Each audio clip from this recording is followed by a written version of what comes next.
Good morning students. अभी तक हमने माई एसक्यूएल लैंग्वेज का इंट्रोडक्शन पढ़ा, फीचर्स पढ़े, एडवांटेज डिसएडवांटेजेस पढ़े, डेटा मॉडल पढ़ा, डेटाबेस क्या होता है ये जाना है ना। अब माई एसक्यूएल में काम करने के लिए हम और भी चीज़ें जानेंगे, जिसमें सबसे पहले हम बात करेंगे डेटा टाइप्स के बारे में कि डेटा टाइप्स होता क्या है। अब उससे भी पहले आप बेटा ये समझिए कि आप DBMS में अपने डेटाबेस को मेंटेन करते हैं और उस डेटाबेस को रखने के लिए हम कोई एक फॉर्मेट यूज़ करते हैं। जैसे हमने टेबल के फॉर्म में डेटा को रखा। अब यदि हम टेबल के फॉर्म में किसी इन्फॉर्मेशन को एज अ डेटाबेस सेव कर रहे हैं तो हर कॉलम में कौन सी वैल्यू आनी है ये भी हम स्पेसिफाई करते हैं। फॉर एग्ज़ाम्पल हमने 3 कॉलम की एक टेबल बनाई जिसमें हमने बच्चे का सीरियल नंबर लिया, नाम लिया और रोल नंबर लिया, ठीक है। और इस डेटाबेस का नाम हमने स्कूल दे दिया, ठीक। तो अब इसमें जो सीरियल नंबर हमारा आएगा उस कॉलम में कैसी वैल्यू आएगी वो भी हम स्पेसिफाई करेंगे कि उस कॉलम में सारी न्यूमेरिकल वैल्यू आएगी, ठीक है ना। और जो हमारा रोल नंबर है वो हो सकता है हमारा न्यूमेरिकल फॉर्म में हो या कैरेक्टर अल्फ़ाबेटिकल फॉर्म में हो, है ना, वो हमारे ऊपर डिपेंड करता है। अब नाम की बात करें तो नाम हमेशा हमारा कैसा रहता है, कैरेक्टर फॉर्म में रहता है। जैसे आपके नाम की कोई भी स्पेलिंग है या हमारे स्कूल का नाम है श्री KV पटेल गुजराती गर्ल्स, है ना, तो वो कैसा हुआ, SHRI, ये क्या है, आपके कैरेक्टर टाइप्स में इसकी वैल्यू आएगी, राइट। तो डेटा टाइप्स क्या होता है कि किस कॉलम में किस टाइप की वैल्यू आएगी उसका फॉर्मेट, उसे हम बोलते हैं डेटा टाइप। हर कॉलम एक ना एक वैल्यू को होल्ड करेगा, स्टोर करेगा डेटाबेस में। तो उस कॉलम में, उस पर्टिकुलर कॉलम में किस टाइप की वैल्यू आएगी ये हम डिफाइन करते हैं डेटा टाइप से। तो डेटा टाइप्स क्या हुआ, data type belong to unique type. Unique type मतलब कि उस कॉलम में किस टाइप की वैल्यू आएगी, that is data type, right. अब इसकी हम डेफिनेशन समझते हैं। Every column in a table should belongs to a unique domain known as data type. These data types help to describe the kind of information a particular column holds. The data type of a column defines what value the column can hold: integer, that is integer type, character type, money, date and type, binary and so on. Data type हमें यह बताता है, यह describe करता है कि particular column में किस टाइप की इन्फॉर्मेशन रहेगी या पर्टिकुलर कॉलम किस टाइप की इन्फॉर्मेशन को होल्ड करेगा, है ना। अब वो डेटा टाइप किसी भी टाइप का हो सकता है वो इंटीजर यानी कि नंबर टाइप का हो सकता है कि वो कैरेक्टर टाइप का हो सकता है कि हम मनी को डोनेट कर रहे हो सकता है हम डेट या टाइम को डोनेट कर रहे हो सकता है हम बाइनरी या और भी बहुत सारे जो फॉर्मेट्स होते हैं उनको डिस्प्ले कर रहे हूँ। तो ये डेटा टाइप इनमें से कुछ भी हो सकता है, ठीक है। इन शॉर्ट डेटा टाइप से हमें क्या पता चलता है कि उस कॉलम में किस टाइप की इंफॉर्मेशन पुटअप होगी, ये हमें डेटा टाइप से पता चलता है। अब डेटा टाइप की यदि आपको थ्योरी पूछी जाती है कि explain data types in my SQL के सभी डेटा टाइप्स को एक्सप्लेन करिए, तो आपको ये डेटा टाइप की डेफिनेशन लिखनी है। इसके बाद कितने टाइप के डेटा टाइप्स होते हैं माई एसक्यूएल में वो लिखना है। अब हम देखते हैं कि कितने टाइप के डेटा टाइप्स होते हैं। तो माई एसक्यूएल में डेटा टाइप्स को 3 डिफरेंट कैटेगरी में डिवाइड किया गया है, 3 अलग अलग कैटेगरी में डिवाइड किया गया है, जिसमें सबसे पहले आती है न्यूमेरिक डेटा टाइप। कौन सी, न्यूमेरिक डेटा टाइप। सेकेंड आती है date and time data type, है ना। और थर्ड आती है स्ट्रिंग डेटा टाइप। अब आगे इनके भी सब टाइप्स होते हैं, लेकिन ब्रॉडली कौन सी 3 कैटेगरी हैं, numeric data type, date and time data type and string data type, right. My SQL में 3 डिफरेंट कैटेगरी में डिवाइड किया गया है, फिर से देख लो, numeric data type, date and time data type और स्ट्रिंग डेटा टाइप, ठीक। ये 3 मेन कैटेगरी हो गई। अब इन 3 कैटेगरीज की सब कैटेगरीज हैं, उनको भी हम देख लेते हैं। अब उससे भी पहले मैं आपको बता दूं कि आप ये चैप्टर नंबर 16 का टॉपिक पढ़ रहे हैं और ये जो मैं टॉपिक एक्सप्लेन कर रही हूँ ये 16.9 का है। मुझे बहुत से बच्चों ने बोला कि मैम आप कौन सा टॉपिक हमारे बुक में कहाँ है, ये थोड़ा सा आपको ढूंढने में टाइम लगता है, इसलिए मैं आपको बता रही हूँ कि ये 16.9 का मैं एक्सप्लेन कर रही हूँ। आप उसको समझ लो, उसके बाद बुक में देखना, अभी बुक मत देखिए, ठीक है। अब सबसे पहले हम बात करते हैं न्यूमेरिक डेटा टाइप की। कौन सी डेटा टाइप की? न्यूमेरिक डेटा टाइप्स की। न्यूमेरिक यानी नंबर, नाम से हमें क्लियर हो रहा है, न्यूमेरिक यानी नंबर। तो ऐसा कॉलम जहाँ पे हमें नंबर टाइप्स की वैल्यू एंटर करनी है, हम कौन सा डेटा टाइप लेंगे? Numeric data type. Clear? Numeric यानी नंबर, जहाँ हमें नंबर टाइप की वैल्यू देनी है वहाँ हम न्यूमेरिक डेटा टाइप लेंगे, ठीक है। अब न्यूमेरिक डेटा टाइप MySQL में कैसे होता है वो हम जानते हैं। MySQL में न्यूमेरिक डेटा टाइप्स को भी अलग अलग सब कैटेगरीज में डिवाइड किया गया है ना। वो सब कैटेगरीज कौन कौन सी हैं उसमें भी हम A1 by 1 समझते जाते हैं, जिसमें सबसे पहली आती है इंट, INT। इंट का पूरा नाम होता है इंटीजर, बट इसे उसमें MySQL में इंट बोलते हैं, ठीक है। ये नॉर्मल साइज इंटीजर को होल्ड करता है, जिसकी वैल्यू मतलब रेंज होती है -2147483648 से प्लस का 2147483647 तक, है ना। इनकी रेंज ही आपको मेनली रेंज इनकी याद करना है। यदि थ्योरी में आपसे पूछा जाता है कि डेटा टाइप्स को एक्सप्लेन करिए तो आपको इतना डिस्क्रिप्शन तो लिखना ही है। थ्योरी बहुत ज़्यादा नहीं है, बट आपको इनकी रेंज थोड़ा सा याद करने में डिफ़िकल्ट हो सकती है। आपकी बुक में ये टेबल के फॉर्म में दिया गया है कि डेटा टाइप्स के सिंटैक्स और उनका डिस्क्रिप्शन। आप चाहें तो टेबल के फॉर्म में भी याद कर सकते हैं, या जैसे मैंने आपको ये पैराग्राफ फॉर्म में भेजा है इस तरीके से भी आप याद कर सकते हैं। बट आपको इसकी रेंज तो याद करनी ही पड़ेगी कि इंटीजर टाइप की रेंज कितनी होती है, ठीक है। इसमें आप वैल्यू असाइन भी कर सकते हैं, और वैल्यू असाइन नहीं करते हैं तो वो बाय डिफ़ॉल्ट भी वैल्यू ले लेती है। तो उसकी रेंज भी अलग होती है, 0 से 4294967295 तक, ठीक है। और इसके अलावा आप स्पेसिफिक विड्थ भी असाइन कर सकते हैं जो कि 11 डिजिट्स तक की होती है। इसको डिफ़ाइन कैसे करते हैं ये हम कमांड्स, जो नेक्स्ट वीडियो में कमांड्स देखेंगे उसमें देख लोगे कि हम कैसे डेटा टाइप्स की वैल्यू को असाइन करते हैं। लेकिन इंटीजर टाइप की रेंज कहाँ से कहाँ तक है ये तो आपको याद करनी ही पड़ेगी। और इंट का मतलब होता है कि इंटीजर टाइप की वैल्यू डेटा होल्ड करेगा, ठीक है, कॉलम होल्ड करेगा। नेक्स्ट आता है इसी में tiny int. Tiny int a very small integer that can be signed और assigned if signed the allow range from -128 से 127 तक, और if you unsign the allowed range from 0 to 255। आपको दोनों की रेंज याद करनी है, जो आपकी -128 से 127 तक है, और यदि आप अनसाइंड रखते हैं तो 0 से 255 तक है। और you can specify a width of up to 4 digit. आप इसमें टिनी इंट में 4 डिजिट तक वैल्यू को स्पेसिफाई कर सकते हैं। टिनी इंट, टिनी यानी छोटा, स्मॉल इंटीजर टाइप रहता है ना, और इंट यानी कि नॉर्मल साइज, है ना। टिनी इंट यानी वेरी स्मॉल इंटीजर, ओके। इसके बाद एक नेक्स्ट आता है स्मॉल इंट, है ना। Small integer that can be signed और unsigned if signed the allow range is from -32768 to 32767, और if unsigned the allowed range is from 0 to 65535। you can specify a width of up to 5 digit। In short आपको सभी integer type में 3 range याद करनी है, if signed, if unsigned और specify width. Small integer जो small type के integer को कैरी करता है। अच्छा, अब ये जो इंटीजर डेटा टाइप्स हैं, स्मॉल इंट है, टिनी इंट है, मीडियम इंट भी आएगा, बिग इंट भी आएगा, ये सारे कैरी करते हैं इंटीजर टाइप के ही वेरिएबल को, बट डिफरेंस ये है कि इन सब की रेंज अलग अलग होती है। अब हम देखते हैं मीडियम इंट। मीडियम इंट यानी कि मीडियम साइज़ का इंटीजर, चाहे वो साइंड हो चाहे वो अनसाइंड हो, चाहे उसकी वैल्यू हमने असाइन की हो चाहे हमने नहीं की हो।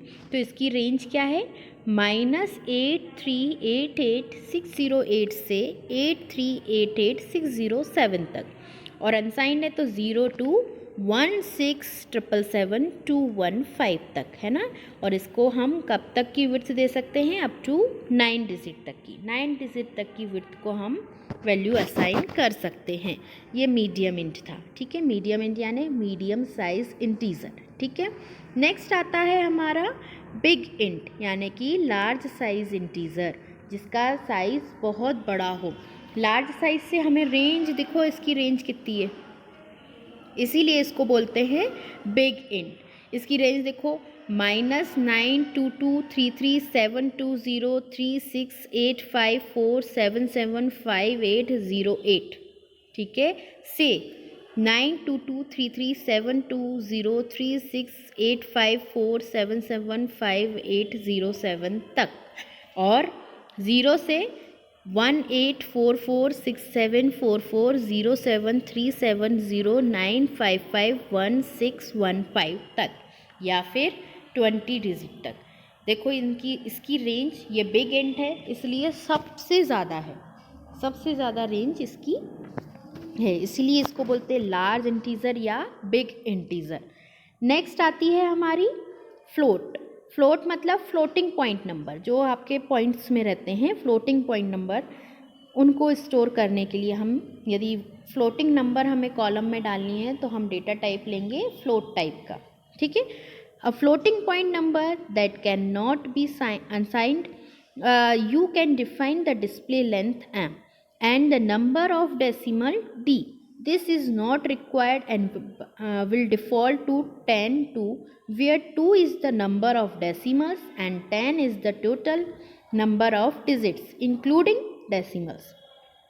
ओके, इनकी रेंज आपको एज इट इज़ याद करनी है, इसमें कोई चेंज नहीं हो सकता है, ठीक है। तो ये फ्लोटिंग टाइप की वैल्यू लेने के लिए होता है। नेक्स्ट हमारा आता है डबल। ये भी फ्लोटिंग पॉइंट की वैल्यू लेने के लिए रहता है, लेकिन इसमें डिफरेंस ये है कि इसकी रेंज हमारी ज़्यादा हो जाती है, ठीक है। नेक्स्ट हमारा आता है डेसिमल। डेसिमल और फ्लोटिंग का जो मिक्स नंबर रहता है वो हम इसमें ले सकते हैं। An unpacked floating point number that cannot be assigned in the unpacked decimal, each decimal corresponding to 1 byte, defining the display length m and the number of decimals d is required. Numeric is the synonym of decimal, ठीक है।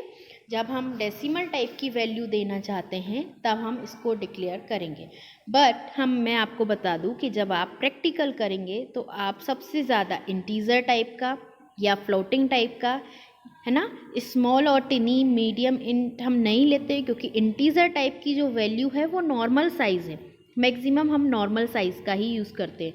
जो professionals होते हैं जिन्हें बहुत बड़ा बड़ा database पे काम करना रहता है, वो ये सब डेटा टाइप्स को यूज़ करते हैं, बट आप प्रैक्टिकल में मैक्सिमम इंटीजर ही लेते हैं। तो हम काम इंटीजर पे करेंगे, बट हम टेबल पे लगा के सारे देखेंगे कि ये सारे डेटा टाइप्स रन करने पर किस तरीके से हम इन्हें लगाते हैं और किस तरीके से ये काम करते हैं। ये तो बात हुई सारे इंटीजर टाइप के, न्यूमेरिक टाइप के नंबर्स जब हमें स्टोर करना होगी उनकी, तो हमने न्यूमेरिक डेटा टाइप समझा। अब हम बात करते हैं date and time data type की, जहाँ पे हमें कॉलम में डेट और टाइम टाइप की वैल्यू स्टोर करनी होगी। वहाँ पे हम डेटा टाइप कौन सा लेंगे, date and time data types. इसके भी कुछ फॉर्मेट्स होते हैं, जिसमें सबसे पहला आता है डेट। जब हमें डेट टाइप की वैल्यू स्टोर करनी हो कॉलम में तो हम डेट डेटा टाइप लेंगे, है ना। डेट डेटा टाइप का फॉर्मेट होता है YYMMDD, मतलब पहले ईयर देन मंथ फिर डेट। इसी फॉर्मेट में हम वैल्यू देते हैं।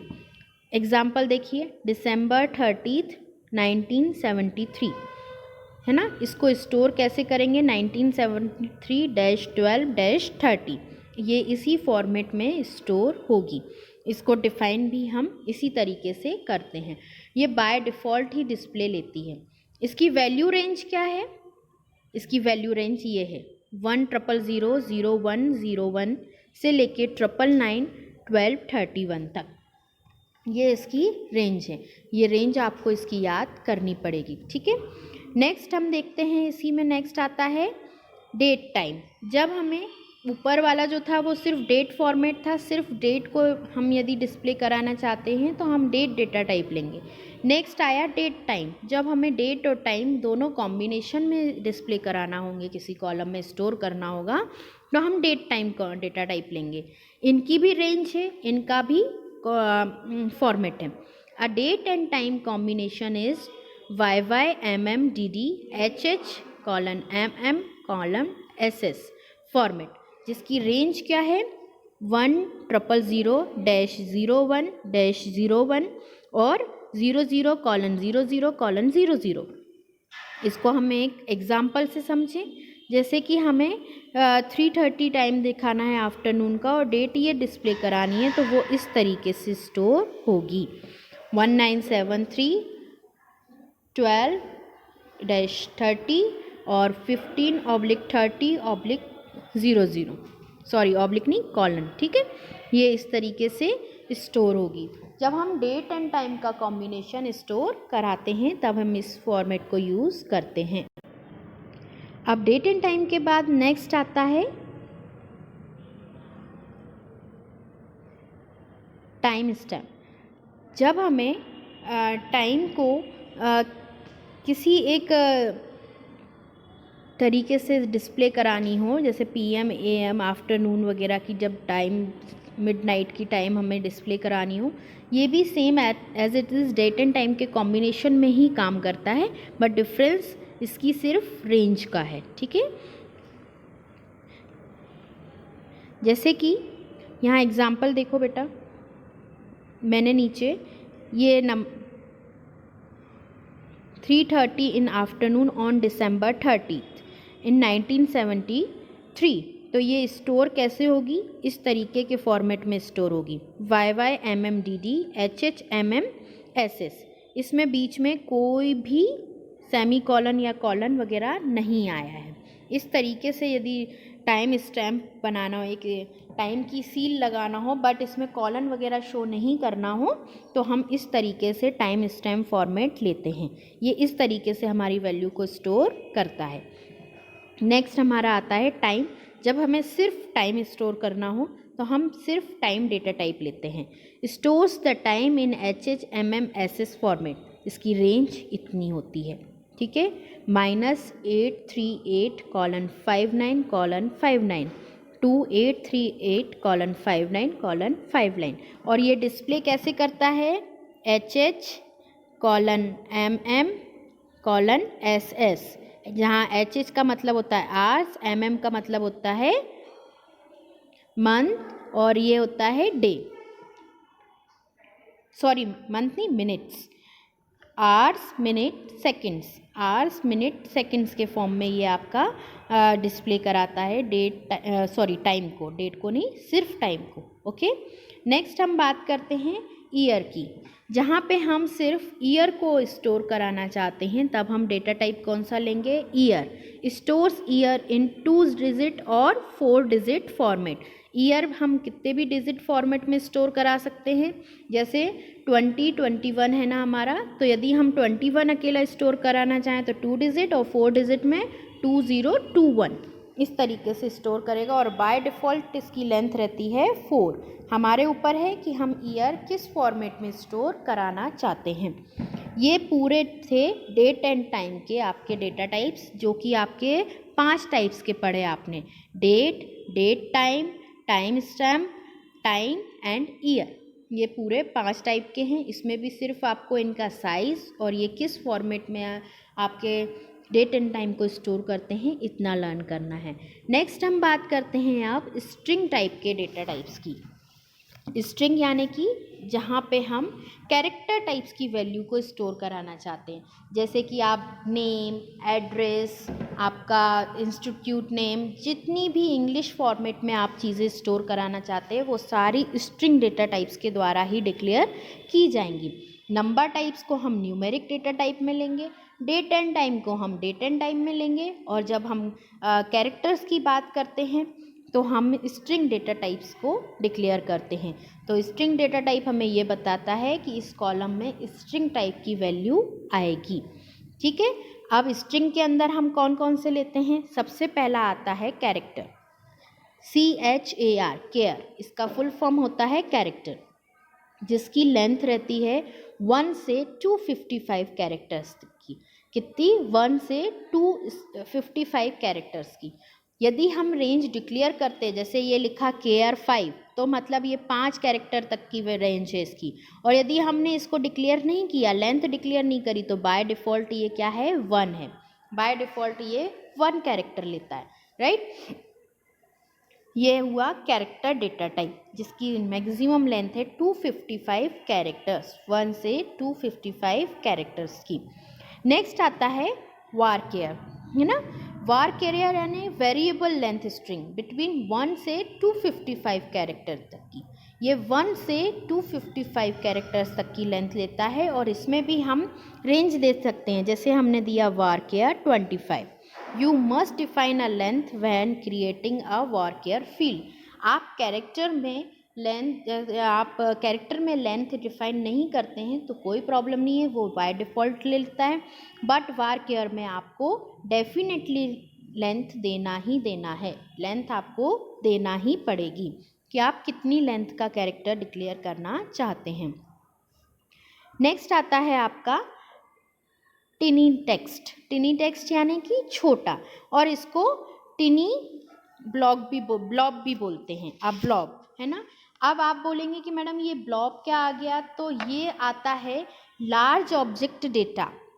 ये LOB का मतलब है लार्ज ऑब्जेक्ट डेटा। ये आपकी बुक में 16.9 में आपको दिया गया है, अलग से डेटा टाइप दिए गए हैं लार्ज ऑब्जेक्ट डेटा। और यहाँ B क्या बताता है? Binary large object data. ये बाइनरी लार्ज ऑब्जेक्ट डेटा को डोनेट करता है। बट आप ये देखिए बेटा कि इसकी एक अलग से टेबल दी गई है, मैंने इसी में आपको एक्सप्लेन कर दिया है, क्योंकि ये टिनी टेक्स्ट और ब्लॉब टेक्स्ट, इनकी विड्थ और ये इनका फंक्शन सेम रहता है ना। इनकी लेंथ जो होती है वो मैक्सिमम लेंथ 255 कैरेक्टर्स या बाइट्स कह सकते हैं हम, इतनी होती है। और इसमें आप को लेंथ स्पेसिफाई करने की ज़रूरत नहीं होती है। इन दोनों को हम लगभग सेम ही बोलते हैं, टिनी ब्लॉब और टिनी टेक्स्ट। ठीक है, आपको इनकी सिर्फ और सिर्फ लेंथ याद करना है, और जब हम डिक्लेयर करेंगे कमांड में तो वो कैसे डिक्लेयर करना है वो आप प्रैक्टिकल में सीखेंगे। नेक्स्ट आता है आपका ब्लॉब और टेक्स्ट। यहाँ पे जो मैक्सिमम लेंथ होती है वो बढ़ जाती है। ये टेक्स्ट की लेंथ, बाइनरी लार्ज ऑब्जेक्ट की लेंथ आपकी बढ़ जाती है। इसकी लेंथ कितनी हो जाती है?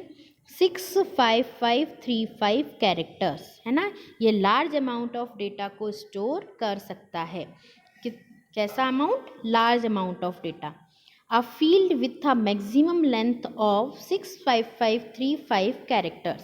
Blobs are binary large objects and are used to store large amount of binary data such as images or other types of files.